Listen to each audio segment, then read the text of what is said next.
Is he a baby when he wakes up? No, we'll be good. I promise.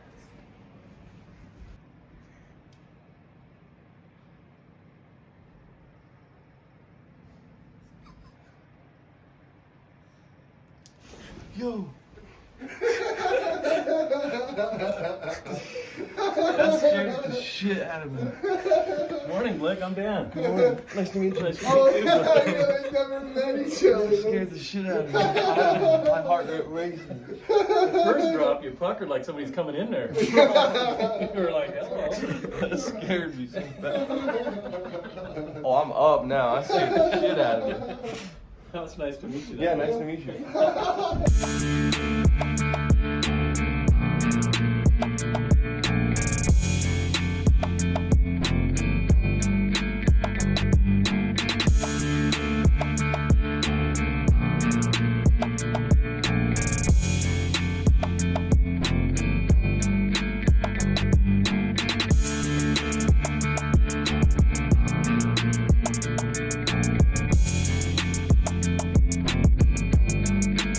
Easy peasy. And this is our little mascot. Good looking dude. Yeah, he's got his chains. He's got to have his bling. There we go. All right, boom. Brenden, what fucking episode is this? Oh my God. Is it hold on, 89? Oh my God. 89. What up, Jobins? Episode 90. Holy Special guest, smack. Papa O'Malley in the building. How we doing? I'm doing awesome. Good to be with you guys. It's so nice to see you. I'm sad, though, because you're leaving already tomorrow. Well, if you'd answer your phone once in a while, Schmidt, I would have been over earlier. Yeah, I know. There's a lot of people that get at me about that Yeah, right you now. oughta bring it up. I got to get better. That's all right. But this is so cool having you. We also got Papa Sono in the building. So we're having right now two worlds collide, and it's really cool. Papa? Yeah. You're Papa O'Malley. Right. He's Papa Sono. All right, cool dude. It's just what we got to Meet him do. yesterday. Daniel, Leslie, Les. So you got Oregon in the house, you got Montana in the house, you got Michigan in the house. Yeah, we got it all, baby. All right. Yeah. You're down here, what, helping Sean do what again? I'm just seeing the grandkids, helping Sean do a lot of different stuff. Had to fix his Nissan at Slingshot. Uh-huh. Stuff around the house, helping Just Daniel. the grown-up stuff? Yes. While the kids Being the Papa. are by themselves? Yeah. Yeah. Exactly. I spent a lot of time with Elena this time around, which is cool. And Zay. How now? When was the last time you got to see her in person? 6 months ago. Wow. Yeah, last time I came down here. She grew like a weed. Yeah, we actually. That's funny you say that because we were watching a video last night, an old YouTube video, and she was and it was around that time of how small she was. Yeah. So I can only imagine for you. Wow. It sucks being away from him for sure. Yeah. Yeah, she said Grandpa last night. Sean's not gonna believe it, but she said Grandpa last night. She did. She did. It was just her and I. But Well, that's even more special, That's just right. for you two. That's right. That's how it should be. Zay, oh my gosh, Michael's son Zay, dude's the biggest cuddler in the world. I took him to a matinee. Oh, you did? Yeah, he had a blast. First time ever in a matinee in a movie theater. Yeah. What'd you take him to go see? I don't remember it. Oh, you don't remember? Incredible Pets or something? Oh, okay. Kevin Hart was one of the voices. Oh, in that, that's so, cool. Yeah. It was really cool. Yeah. That's special. He's such a little sweetheart. We were helping move Mike, his stuff out of his apartment a couple weeks ago, and he was helping us. Yeah, he would just be like, "Here you guys go. You want this?" And we're like, "Oh, thanks, dude." He's one of a kind. He's like Michael when Michael was that age. Yeah. That's They cool. look identical too. How old were you when you had Michael? 25. Wow. So You if better I was start you, producing. Michael would be 5 already. You guys need to start producing. I don't know about that, boss man. Come on. Are you sure? I think you guys should have a kid. Well, not Brenden so much yet, but Brendan's a little long this morning. It's quite comical. Yeah, The only 2 times I met Brenden, one time he blacked out, and this time wakes up and he's a 0.2. Well, hold on.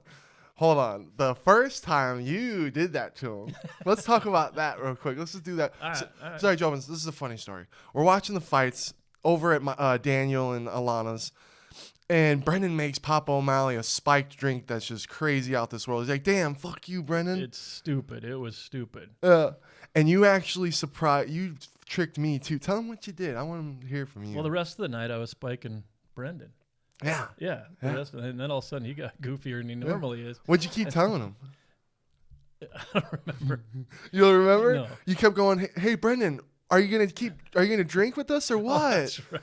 Yeah, and he even got me, Joe. I never once, because every time he'd say that, Brenden would go take a drink, and then he'd say it again about 5-10 minutes later. Brenden would go take a drink. Well, sure enough, he was refilling the drink the whole time. I never saw him do it. That was a bad influence. I shouldn't have done that. Well, no, it was probably one. It was. Well, you guys gave me shit the next day. You're like, dude, don't let him drink that much. Well, I yeah. didn't know him. I didn't know. Well, he does that to himself. So no matter if you had done that, he would have been doing it to himself. I've been around a lot of intoxicated people. Probably the funniest one ever. Is Yeah. Brenden. When he's drunk, his little rap he does start doing and dancing, and then kind of gets a little emotional. Oh, he's got you. 7 phases. Yeah. There's the 7, and you know which one's coming next I after saw each one. all 7 of them. Next Yeah. time you'll know which ones are coming. 7 personality Brenden. Yeah. Yeah. No, it was a great time. It was fun. That was a fun night, and even though we gave you shit for it, I thought it was hilarious. Yeah, it was a good time. Yeah. I won't do that again. Yeah. No. But yeah. So Papa O'Malley, I want to kind of dig deep into some things about you. I want to know more about you. Let's do it. I was grew up in a broken home. Mom was a bad alcoholic. Dad was a bad alcoholic. There's 8 in my family. So when I was about 5, I don't remember my childhood much because it was pretty fucked up. But I moved in with my dad probably in the 5th grade. The other 7 siblings stayed in Red Lodge. I moved to Billings. Dad was an alcoholic, so didn't do much with him either. And then started working at a grocery store, got promoted, moved from Billings to Miles City. Yeah. Wasn't Sprouts, bro. Yeah, let's go. I was a produce manager at a store called Buttery's. Moved from Billings to Miles City. Had known Michelle, my ex-wife, from Billings. She came That's down. where you guys met? Yeah. Yep. And she was going to the nursing program in Miles City. It's a 2-year RN program. How old were you guys when you met? 23. Oh, okay. 23. And then she got pregnant with Michael. And then while she was going to nursing school, I moved to Helena with my brother. We started a little check collection company in Helena. Really? Yeah. Michelle stayed down in Miles City, so I kind of raised Michael for a year. And then... what made you guys want to do that? It sounded like it was lucrative at the time, and it became pretty lucrative, but I had my brother buy me out. Him and my wife didn't get along at all, and it was just too much stress. Oh, So yeah. I went back to the grocery business. And then from the grocery business, was a sheriff's reserve for Lewis and Clark County for 3 years. I got hired there and did my 20 as a detective. Wow. Yeah. That's crazy how that ended up. Yeah. So did you see yourself ever becoming a cop? No, man. Wow. I was chased by more cops than... Really? I was a shithead. Really? Yeah. See, I didn't know that, boss man. Oh, I terrorized the neighborhood. Kind of a funny story. So I had a cheerleader that lived 2 doors down from me. And I was the shithead of the neighborhood. I stole their Christmas lights. I broke mailboxes. I ding-dong ditched all the time. I was drunk all the time. Her dad was a reserve deputy, ironically enough, in Yellowstone County. I remember one time we lived by a park, and my buddies pulled up in the middle of the park. We're drunk as hell. It's like midnight, taking a leak out in the park. He drives by, and he's just getting off duty. He's in uniform. He pulls up, and almost word for word, his exact words were, "Dan, I would arrest you and charge you right now, but you're such a shithead. I don't know what you do to my house and my daughters. So I'm just going to let you go, pour your stuff out." And I'm like, all right. It was 2 months later, probably. I'm at a party. His daughter, Michelle, different Michelle, was at the party. She was a really super good-looking cheerleader. I had no chance with her. Her and I are talking, and I'm like, you know what? We ought to go on a date one day. She's like, let's do it. And I said, all right. So went to work the next morning. Her last name's spelled different than what I could find. I couldn't remember her phone number because I was a little drunk, but... When you so had I'm to looking remember up phone numbers. Yeah, we didn't have cell phones back then. Yeah. So Difference. I'm sitting at work all day trying to look up in the phone book what the hell her phone number is. Finally find it, call her. She's like, yeah, I'm good. Come over at 7 or whatever. So I came home, changed, got all dudded up, went over there, and the second I rang that doorbell, I'm like, oh, fuck. Her dad just 2 months ago found us out in the park and hated me, said he doesn't even want to give me a ticket. How in the hell is he going to let me date his daughter? Yeah. So I had the doors open, screen door. I ring the doorbell anyway. He comes walking around the corner and he's staring at me. And I'm like, oh, no. And he's like, what are you doing here? And I'm like, is Michelle here? And he's like, yeah, she's here. And Michelle's super outgoing. She comes bouncing around the corner. She's like, Dad, that's for me. He's like, you're not going anywhere with him. She's like, yeah, I'm going on a date. And he was a big bastard. And the look on his face was like, No. Uh-huh. We did it anyway. We dated for 3 years, had a great relationship. She's a cool chick today, but Wow. and we became best friends. Her dad's Gene. We became super good friends. So I wonder if he I thought grew up- about what he told you. I wonder if he's like, man, I told him. He's like, I didn't know if I should have arrested him. Maybe he wouldn't have dated my daughter. Well, so that translates into Michelle bringing her boyfriend up to the house for the first time. Uh-huh. Can we talk about that? Because that's funny. Yeah, let's do it. All right. I'm always, boss man, we could talk about anything here on the Brenden Show. So you let loose, baby. Michelle and I are the closest father-daughter team in the world. Which is There- awesome. there's- I love that. She's open with me with everything. We have a great relationship. And you guys have matching sense of humors. Right. Yeah. I'm funny. I didn't. little. See, that's something Michelle would say. We'd be like, oh, yeah, Michelle, you're funny. No, I'm just kidding. So I go to a basketball game. There's Helena Capel and Helena High. Me Uh-huh. and Michelle go to the basketball game. It was boys basketball. And I'm watching Michelle across in the audience watching the team. And I'm watching her watch the other team run up and down the court. She's a diehard Capital fan, Oh, but they're okay. playing Helena High. But she's watching Helena High the whole time. Uh-huh. And I look at my wife and I'm like, Michelle have a boyfriend? And she looked at me with, she turned pale. She's like, yeah. She's had one for a couple months, but she's scared to death to introduce him to you. Oh. I'm like, oh, she should be. So Daniel was in town, Michael was in town, and Sean had flown into town. Oh, so you had the whole pack. Yeah. Next morning, Michelle calls me. I'm in town. She's like, hey, Dad, do you mind if I bring Logan up to the house? Logan Paul? Yeah. No, I'm just kidding. I like that. I'm like, Shay, why would you pick today? We're all going to be there. Uh-huh. She's like, I just want to get it done. I know it's going to be hell, but I want to get it done and over with. And I'm like, all right. Well, I'm in town Sorry. just picking Michael up, who just got out of jail. And you've seen my kid's hair. Yeah. Michael's hair was just all froed out. And he had a shit-eating beard. And Coming out of yeah. And Michael doesn't care that I talk about. He was whacked on meth at that point, just gonzo. But we were going to bring him up to the house anyway.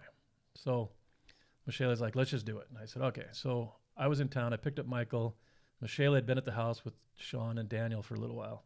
So I'm driving up with Michael, and you kind of got to be cautious with my kids because you tell them, don't do this. They're going to do it 10 times worse. yeah. It doesn't matter, whatever.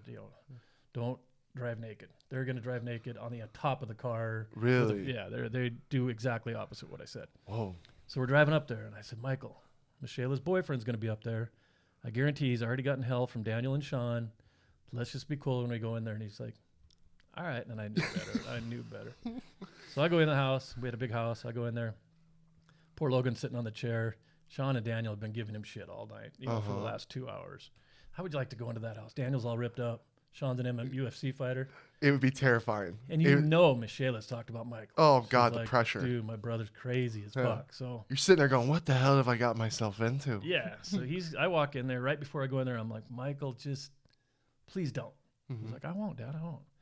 So we go in there, and poor Logan's just sitting on the chair. He ain't even watching TV, but he's looking at the TV like, wow, I want to get rid of this girl already, man. I don't want nothing to do with this. So Michael and I go in the kitchen, and Michael walks right up to him and looks at him. He's like, you fucking look like Linda, my cellmate. And boy, did we have fun the last couple months in jail. And Logan just looked up. I'm sure he pissed himself. And I'm like, Michael. So then I bring Logan out, and I tell Logan I'm going to kill him if he does anything to my daughter. I love that. And I don't know how Logan stuck around. Yeah. Michelle called me after he went out to the car. Michelle said her goodbyes to him.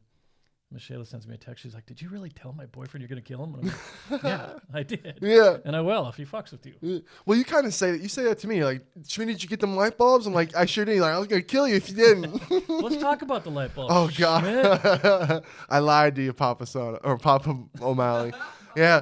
I know. My bad.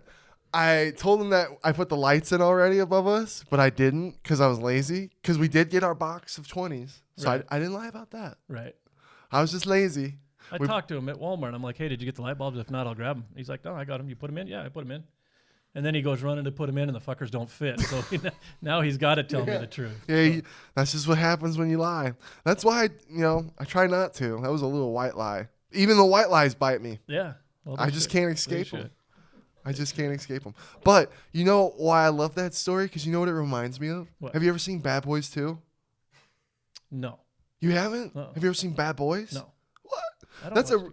I know. I figure you Montana boys are just so different from us. Right. Yeah. You guys are out doing shit. Right. But you got to go watch Bad Boys 2. Because I even told this to Sean that when Elena grows up, I'd love to do it with them. There's a scene where a guy comes up to the door and it's Will Smith and Martin Lawrence, and they just give him a bunch of shit before they, and he's terrified to take the girl on a date. Right. Yeah. So that's what that reminded me of. I think they're done out. No. Oh yeah, he does. Yeah. Watch it. Give it a That watch. reminds me of a Daniel story. Daniel's the coolest kid in the world. Yeah. Chill, super chill. Never once have I ever had a problem with Daniel. Yeah. He's Every Little year, wizard. Yeah, every year, the school bus would call me, or this principal would call me, or the teachers would call me on Sean and Michael. Every day, I just waited by the phone. You know, Sean did this, Daniel or Michael did this. Never did one time Daniel ever do this, but he had a really cute girlfriend, and he was going to ask her to the prom, and I was still a cop then. And he's like, "Hey, Dad, can you set something up?" And I'm like, "Oh yeah." So she's super innocent girl. She leaves her dad's house to go to her mom's house. Daniel's in the car. I have a buddy of mine who's a deputy that's just ripped, bodybuilder, like 6'4", just jacked up dude, bald, intimidating as hell. They pull her over, and he's got his body camera on, so we had it all on video. And she's like, "Can you tell me why you pulled me over?" And he's like, "Yeah, you have a brake light that's out." She's like, "I couldn't, officer, because my dad just replaced it." And he said, "Are you calling me a liar?" And she's like, "No, I'm not calling you a liar. Get your hands up on the steering wheel." So she's like, got her hands on the steering wheel. So he says, "Give me your driver's license, proof of insurance, and registration." And Daniel says something. And Chris, the deputy, looks in there. He's like, "You got something to say, kid?" Daniel's like, "Just wondering why you're being such a dick." And he's like, "Well, me and you will talk later." Something like that. So Daniel gets the registration stuff out. She's bawling and crying. He walks back to the car.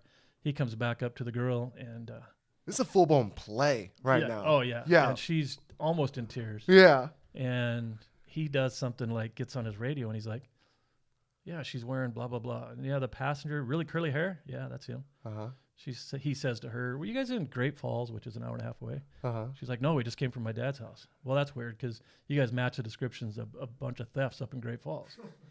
And she's like, "I'm sorry, officer." And he's like, "Shut up. Don't talk to me until I'm talking to you." And she's shaking, and she's like, "Can I just call my dad?" And he's like, "No, you can't call your dad." Yeah. She's like, "I just want to call my dad. He just needs to come down here." And she's like, "No." So it plays out for a while. Then I feel so bad for her Oh, man. now. I did too, because she's such an innocent girl. Oh, shit. So he jacks Daniel up and says, "Why don't you get out of the car?" And Daniel gets out and slams the door, goes back. And on a citation, like she's getting a speeding ticket, Daniel writes on the back, "Will you go to prom with me?" So Daniel goes in the passenger side, and she's like, "What'd you get a ticket for?" And he's like, "I didn't. You got the ticket." And handed it to her, and she was dumbfounded, and then she broke down crying. And it was How perfect. cool It is was perfect, that? yeah. And he thought of that all by himself. Yeah. Daniel did a lot of that stuff. Yeah. So, man, now I'm interested. Poor Alana, what is she? If that was for prom, God, I can only imagine for like an engagement or something. Jesus. And I'll say Alana's probably the best girl for Daniel. Those two get along so good. Oh, yeah, and she's funny. She is funny. She is funny and a Smart. sweetheart. Wicked smart. Yeah, Man. and Daniel's smart. Yeah. Yep. Yeah, he does so well on podcasts that I wish he would have his own, Right. because he does so well with it and he could do his own thing. Yep.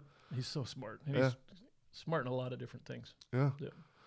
So what was it like having 4 kids all at once, especially? And then what was it like did you think Sean was ever going to be Sean?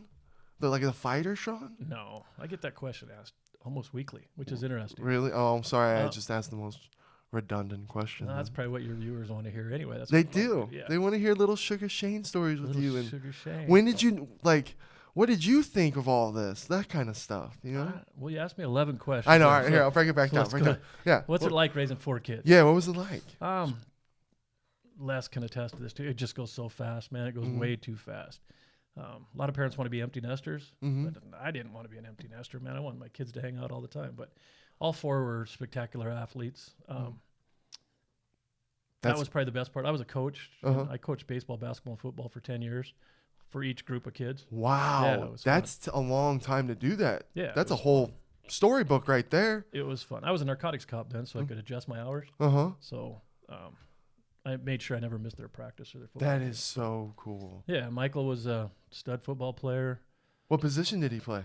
a linebacker. I remember Wow. from his sophomore to junior year, he went to a Missoula Grizzly football camp. and came back, and the coaches were all high on him, said Michael just smoked it in the camp. Yeah. And I said, cool. I didn't know anything about Michael drinking at that point, but Michael came back and said, I'm going to start playing soccer. Oh. And the look on my face was like, oh my God, football to soccer, because I was a football fanatic.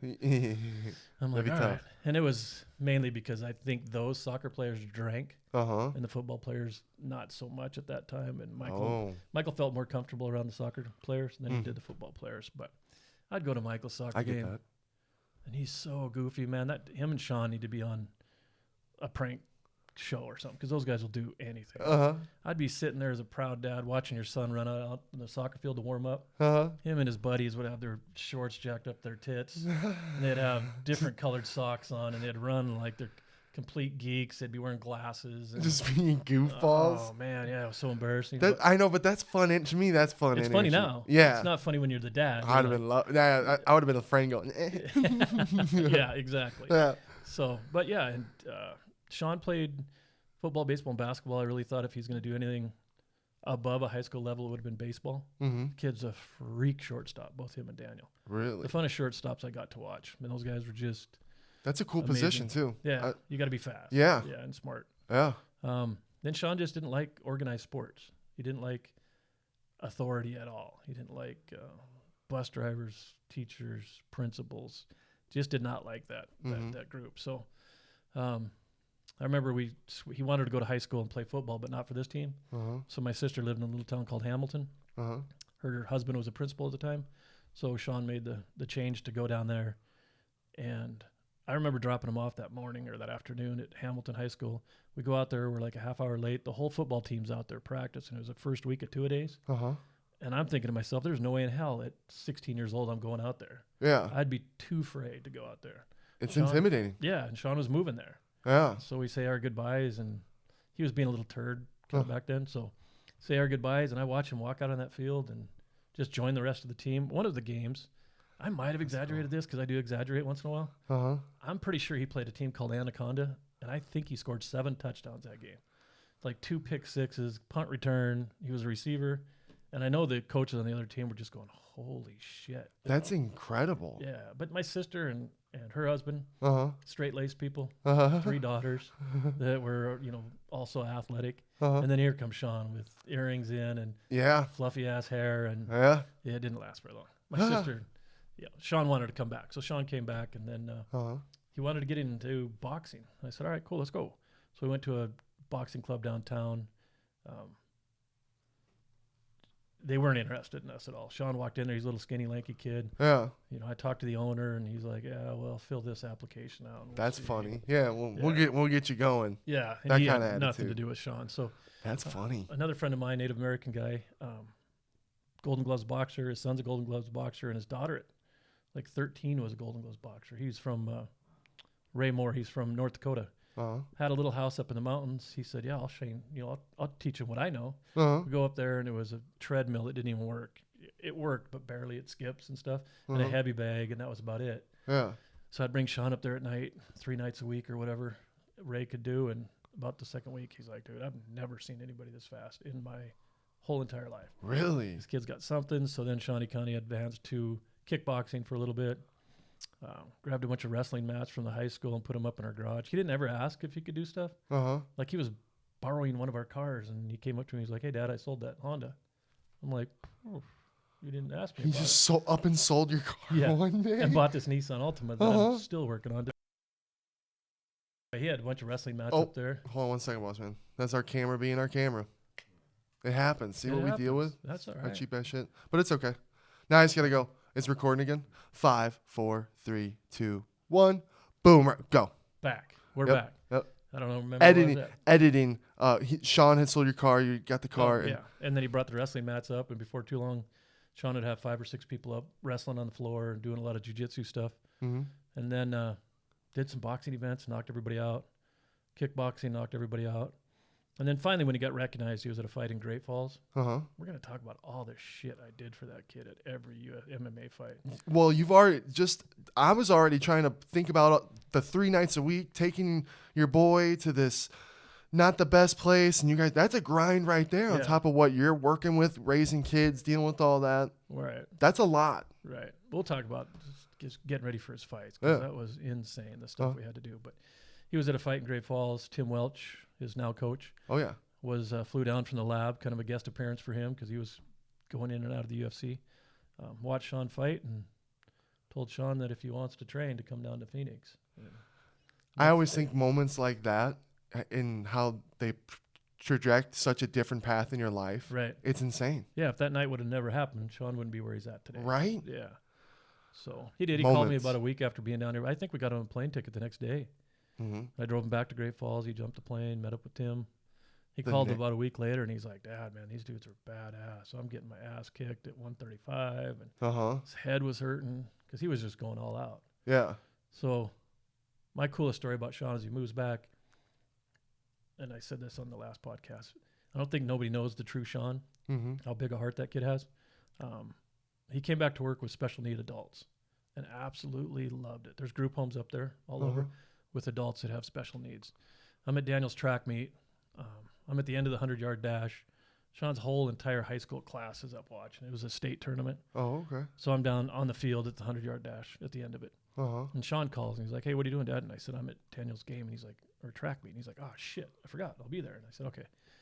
So I'm down on the field, and you got to come down a slope. And I'm getting ready to watch Daniel, and I hear, not making fun of special needs, but it's the noise they make. Yeah. So I turn around and look, and here comes Sean walking down with probably 8 special need adults. Uh-huh. He's walking down. He's like, "Hey, Dad." And he's got a nonverbal special needs 40-year-old lady. Kind of, he's holding up, walking down. And we're getting ready to watch the track meet. And I'm thinking to myself, that's his senior class right there. Yeah. And he does not give 2 shits. Well, she tells him that she's got to go to the bathroom. Uh-huh. So Sean has to walk in front of the entire school section Mm-hmm. to go to the bathroom, take her to the bathroom. She can go to the bathroom on her own. But then he comes walking back, and she walks with a limp and drools. And Mm-hmm. so as Sean's walking back to me, I'm thinking, my God. And when Sean gets there, I'm like, what did that make you feel? And he looked at me like, the hell are you talking about? And I'm like, dude, never mind. You got it. Mm-hmm. If that doesn't bother you, if that doesn't make you think twice about, oh, the kids are going to make fun of me, Mm-hmm. this is what I love to do, Mhm. then you got it, kid. So Yeah. that was a cool part about Sean. That must have been a real special moment for you. It was way cool. So Yeah. I always know, I have known, I didn't know that's really special. yeah. You know, but I've known he's got a big heart. I've always seen it. That's why, and I always love when I tell people about Sean. That's the first thing I love to tell about him. This is a big heart. Yeah, because people they're like, "Oh, Sean," and you think fighter, and that's just what's so mind blowing about the guy, and not just him, but Tim. Yeah. They rub sure. off each other. Yep. You have these guys who can hurt anyone, and they never would, No. and they never will, No. But they would help anybody. and they would, yeah. Yep. And I admire that. So yeah, I bet that was really cool. It was way cool. Didn't even phase him. Yeah. In fact, I think I offended him when I said, "What'd that make you feel like?" And Yeah. So- Oh, I do that kind of shit all the time with him. Like, oh, my bad. But yeah, look at you, boss man. And then you're at Daniel's track meet. Then what was Michaela doing?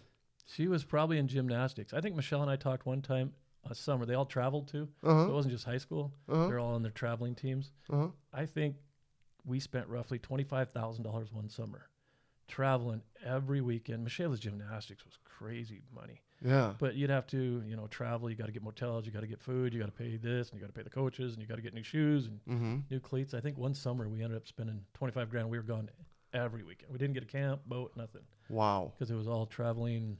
Must have been basketball at that. Oh, baseball. Yeah. Baseball, yeah. But so fun when you go out and watch your kids compete like that, Yeah. especially at shortstop. It's kind of quarterback position in football. I mean, you've got to be the stud on the team. Uh-huh. Man, some of the double plays those little turds took. And Sean never hit a home run. We had this conversation yesterday. Daniel calls himself the home run king. Uh-huh. He never hit a home run until one tournament. He smoked like 4 home runs.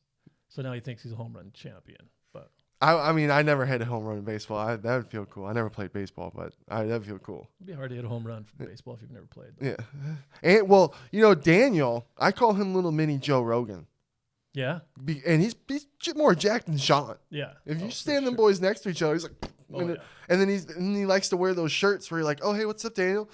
And then you see him without a shirt, you're like, "Daniel, dude, I didn't know you were packing, bro. Stop."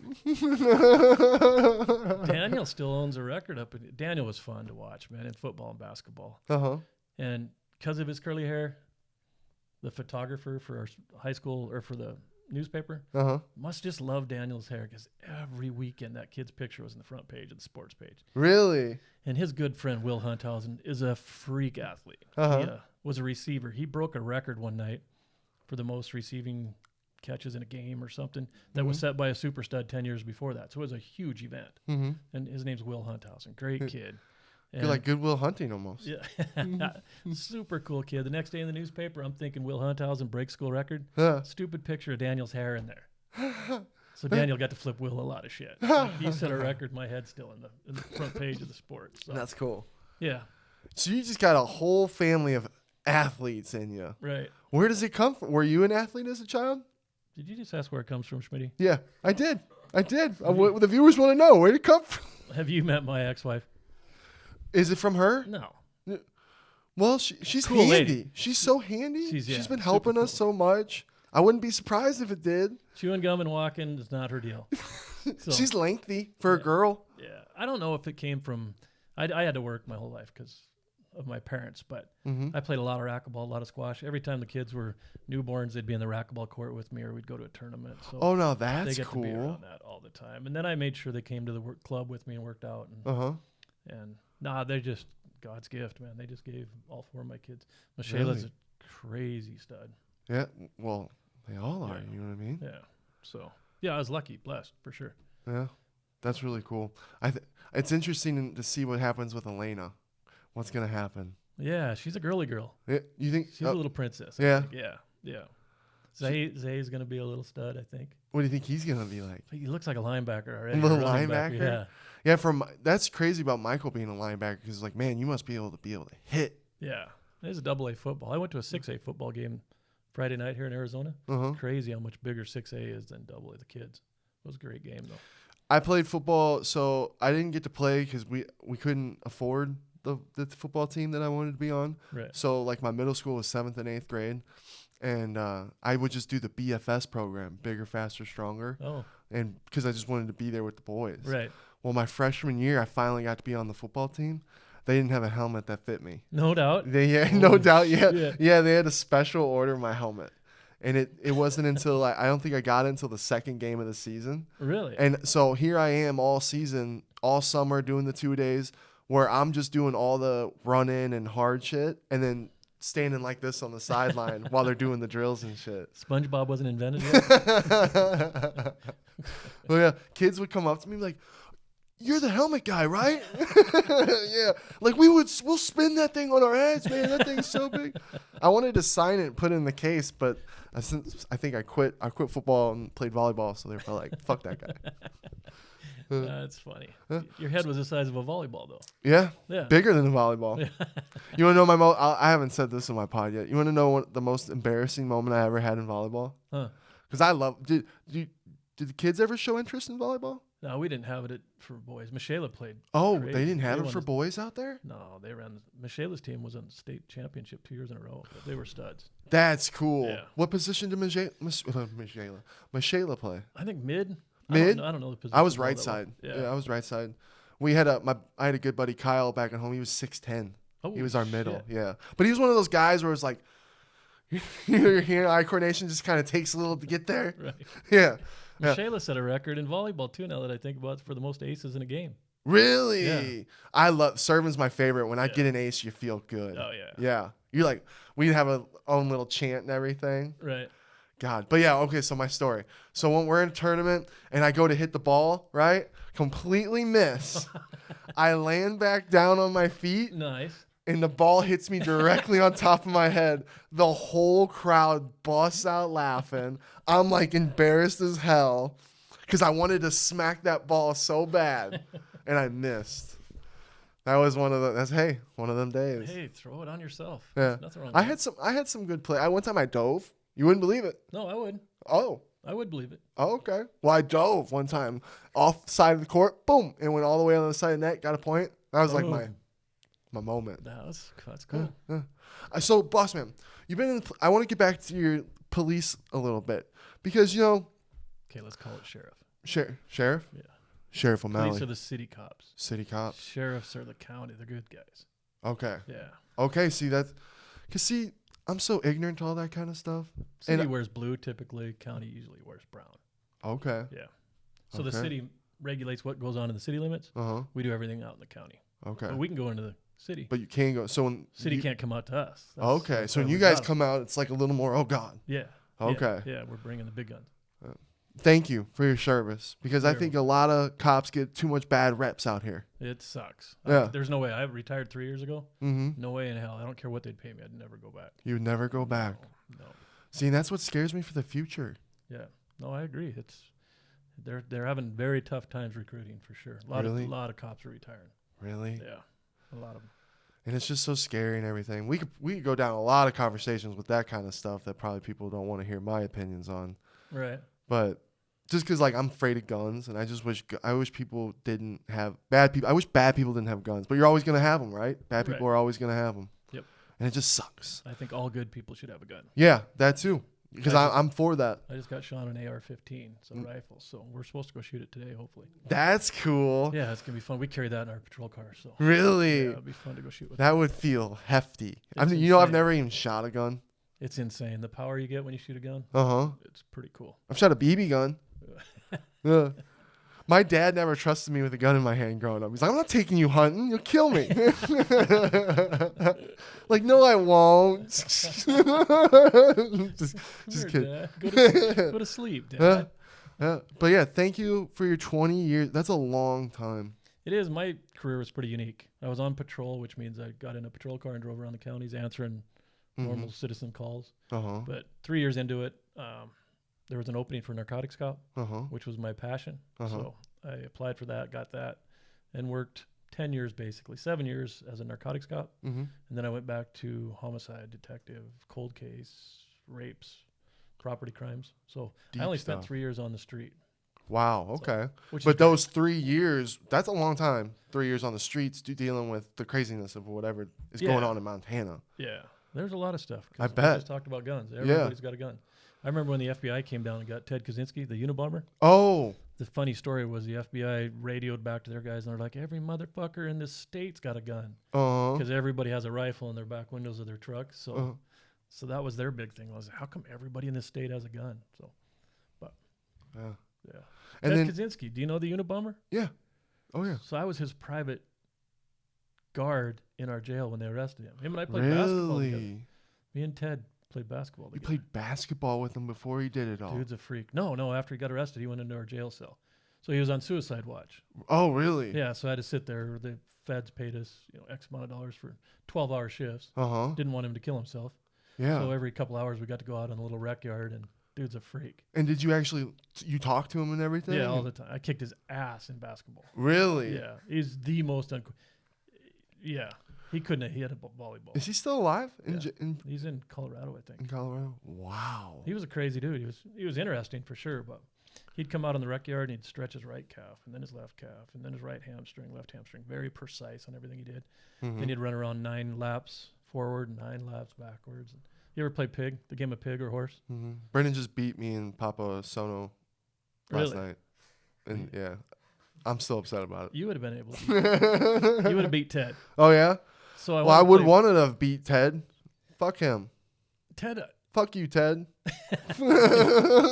Did he ever like say, I fucked up? I don't know why I did that shit. I was fucked up. No, he wasn't fucked up. Dude was a genius for sure. So he just had a plan and he fucking You know did what I it. think's weird is I think he knew what we were getting into with Uh-huh. cell phones and aircrafts, and I think he was just freaked out about where this world's going.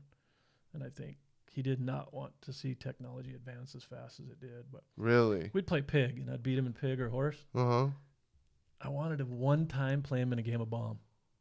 Just go, Ted. Can we just play bomb one time? That's fucked But up. I know. But I knew the feds were on my ass. They were watching everything we did. Uh-huh. And he probably would have got thrown out or something stupid. But we never did play bomb. He probably would have just looked at you. Oh, you want to play bomb? Yeah. I have one in my cell. Yeah, that's interesting though. Yeah. That's pretty. I bet that's interesting, because it's kind of like me watching Sean. Like people get to watch Sean fight, but I actually get to be his friend and see him. That's probably similar. Like, oh my god, this guy's crazy, and here I am playing basketball with him. Right. Yeah. No, it was cool. That'd be interesting. God. And so were you ever the dare cop? Did you ever go to schools? 'Cause since you were in narcotics, Right. You- No, I had to go give a lot of drug talks. But you did? yeah, not as a dare officer. Not as a dare officer, but because I remember in high school, it's the scariest fucking day that still to this day has always affected me. Because Sean makes fun of how I drive. Right. I'm terrified of cars. I don't want to I've been in a car accident where it's flipped and it's not fun, you know? So I remember to this day where they came in, they showed us a bunch of car accident photos, and then they were showing us sexually transmitted diseases, and then they were showing us all the drugs and shit, all in one day Oh. in an assembly. And I was just like, there were some photos that just never left. I remember just like when you tell me stories sometimes, and I'm just kind of like, well, that fucked me up. You know what I mean? Yeah. No, So I hear you. did you ever, did you do that? What's that? Like, did you ever show photos and stuff like that? Oh, when no. you went? You just went and talked? Yeah, I'd just show up in uniform. And Mhm. the little fifth graders loved it. You know, Oh, the okay. guns and the pepper spray and stuff. But I remember right when I finished one of the classes, I'm like, anybody got any questions? And, you know, they all get super hyper when a cop was in there. Nobody did except for this little kid raised his hand in the back. And I'm like, Mhm. oh, fuck. I'm like, yeah, what's your question? He's like, why did you put my daddy in prison? And I'm like, oh, dude. So I never even thought of that happening. today, so that was 20-ish years ago, Uh-huh. probably 20 years ago. Funny story, I went to Costa Rica with two buddies. Uh-huh. Drove from Helena to Salt Lake to jump on the plane. Uh-huh. Landed. We were in my car. My buddy was driving. Tony was driving. I was a passenger. And my buddy was in the back seat. So Mhm. we're rolling down the highway. Windows are pretty dark tinted, Uh-huh. more so than Idaho allows. Uh-huh. So we're hitting the interstate. We're down. We get the red and blues behind us. And I'm the passenger. So cops usually on the interstate approach on the passenger side. Uh-huh. So we rolled down the window and the deputy's like, dude, we didn't even know there's 3 of you guys in here. That's how dark your windows are. That's why we pulled you over. And I'm like, yeah, I get it. Where you guys heading? Did the whole, are you guys traveling, bringing narcotics shit back and forth? The guy in the back seat starts giggling. Oh. And the deputy's like, hey, roll down that back window. So he rolls down the back window. He's like, hey, what are you laughing about? And the dude says, you wouldn't fucking believe it if I told you. And he's like, try me. I heard some weird shit on the highway all the time. He's like, I'm telling you, you're not going to believe it. He's like, run it by me. He's like, okay. The guy in the front seat you've been talking to, he's a narcotics cop. He's like, you are? And I'm like, yeah, but I'm retired. He's like, what's so funny about that? He's like, fucker busted me 20 years ago for transporting cocaine on the highway. That's cool. He's like, no way. Well, that was that kid's dad. The one that said, why'd you put me in prison? Yeah. Yeah. His name's Eric. We're super good friends now. We're going to Abu Dhabi together. That's cool. Yeah. The cop was like, what the fuck? A dope cop's bringing a dude he put in prison. But if you teach or treat people with respect, they're going to respect you on the way out. You had a really cool story. I forget it, but you helped somebody. You had done something and you helped them for a minute. And it was like you were really proud. Do you remember what I'm talking about? Yeah, I just missed her wedding with my kidney stones. I had kidney stones, so I couldn't go to her wedding. But that's a cool story if you want to hear it. Let's go. Let's go. We got some time. Let's go. All right. So confidential informants, that's how dope guys work. Uh-huh. We jam somebody up. Somebody gets jammed up on a traffic stop, have a little bit of dope. Mhm. If they want to help themselves with the charges, they become confidential informants, which mean we sign you up, you go put a wire on. Imagine how intense that's got to be. You've been dealing with this doper for 2 years. When you go over there, you get high normally, and then you buy whatever you're going to buy. Well, now you got a wire on that's burning. It feels probably like 800 degrees on your chest. Uh-huh. It isn't hot, but the amount of pressure and shit those guys must have, informants, man, I give those guys a lot of credit. They go into the house, the dude's like, yeah, what do you want? No, it's okay. Let's smoke up. You got to say no. Uh-huh. So the dope dealer's kind of like, what the fuck, man? You've been in here 100 times now. You're not smoking dope? Yeah. So you got to come up with an excuse right there. Yeah. Those are informants. So just a rundown on informants. I've been helping this lady out quite a bit, got her sober. She called me about a year after she was an informant, and she's like, hey, can you do me a solid? I got a girlfriend in Idaho, all fucked off on dope. She's gotten kidnapped by the Mexicans, brought her to California. They raped her, beat her up. She still to this day kind of has a little disability from getting beat up. But she's back in Idaho, and once you get hooked into a drug cartel, you don't just bounce out. So typically what they do is they give you an ounce, and they're like, hey, sell this. They're really good to you. Sell this in 3 days, and we'll come and get the money. So you rush to try to sell it in 3 days. Then they come back. Later, they're giving you 4 ounces, 6 ounces, 12 ounces, and they're demanding you sell it, so you're out running. That's what happened to this girl. She got caught up in it. She was getting free dope. She was everybody's buddy. And then she got so deep into it, she couldn't pay her debt. That's when she gets kidnapped, beat up, yada, yada, yada. Holy crap. So her name's Stephanie, and I talk to Stephanie all the time. Her and I are going to go out and do some tours. I'll tell you what she does now. But anyway, the informant gives me her phone number. I call Steph, and I'm John or whatever my name is. I'm like, hey, I can do 2 ounces up in Montana. I'll give you X amount of dollars for it. So where she was living in Idaho, ounces, I don't remember the price, and I'm going to make it up. Ounces were going for $1,200 an ounce. If she brought it to me, I'd give her $2,000 an ounce. So if she brings me 2 ounces, she's going to make $1,600. Yeah. Big deal for her. Plus she gets to get out of her hometown for a while. So I said, I'll order 2 ounces. And she's like, all right, I'll be down in a couple days. So I'm keeping in contact with her, calling her. She's calling me. It's getting delayed a little bit. My snitch calls me back and says, hey, Steph's on her way, but I want to let you know she cooches it. Which means she puts it up her hoo-ha. Yeah. And that's how a lot of girls transport dope, is up their hoo-ha, because that's where it's safe. Or the butthole too, I've heard. Yeah, they do a lot of weird shit in the Yeah. butthole. Yeah. They're like, what's his name when I woke him up this morning? Sona. Yeah. So she comes she comes rolling into town. I get a marked unit to pull her over. She's being a bitch. She's down to like 95 pounds, all scabbed up for the meth. Just strong. Yeah, knocking on death. Yeah. And I go up to her and I'm like, hey, Steph, I'm John. She's like, I don't know who John is. And I'm like, well, you do, because you've been talking to me. And she's like, no. So I call her and her phone rings and she's like, oh, fuck, this is the guy that I've been talking to. I said, you need to get out of the car. So she gets out and I'm like, we know you got dope in here. I don't know what you're talking about. And I'm like, Steph, you got dope. Let's just get done with it and let's figure out what to do after this. About that time, a canine unit rolls up. And when a canine dog rolls up to a scene, they go crazy. They're ready. They're going to work. Yeah. They're either going to bite somebody or they're going to find dope. So that dog's going crazy. I said, Steph, you hear that dog? She said, yeah. And I said, well, we have 2 dogs, a passive alert dog and an aggressive alert dog. She's like, well, what's the difference? And I said, a passive alert dog, we let it out of the car. It jumps in the car. It smells dope. It just sits and looks at its trainer. Like, the shit's right here. She's like, yeah. And I said, but this is an aggressive alert dog. The passive's off duty. She's like, what does that mean? And I said, if I let that dog out and you dropped a little bit of meth on your seat, it'll eat your fucking upholstery to get down to the Springs to get it. And she's going, she's closing her legs. yeah. She's Oh, like, yeah. Like, so I'm like, do we need to go talk? And she's like, yeah. I arrested her. She had a horrible criminal history. Typically, if I arrest somebody first time or second time, I go to the county attorney. I'm like, let's get these guys treatment, man. Prison does nothing for these fuckers. It just makes them worse. yeah. They get bigger, badder. And they A lot of people don't understand that. Yeah, it's stupid. Yeah. So I put more people in treatment by far than prison. But Stephanie's record was just insane. She had like 5 previous felony drug busts up there. One of the biggest drugs busts in Idaho she was involved in. So anyway, going to interview her for the next couple of weeks before she gets sentenced. She's got to go to federal prison or state prison. I don't remember. But I kind of forget about her because I arrest 20 more people in the meantime or whatever. Yeah. I get a phone call one day, years later. And she's like, hey, Dan, this is Steph. And I didn't know who she was. I'm like, I don't remember who you are. And then she explains to me. I'm like, oh, fuck yeah, how are you doing? She's like, I'm marked on my calendar in prison every day before I got out that I'm going to call Dan because you saved my life. So long story short, she goes back to Idaho, gets her degree while she was in prison, goes back to Idaho. She gets on with probation and parole. Her passion is saving people's lives, getting them treatment.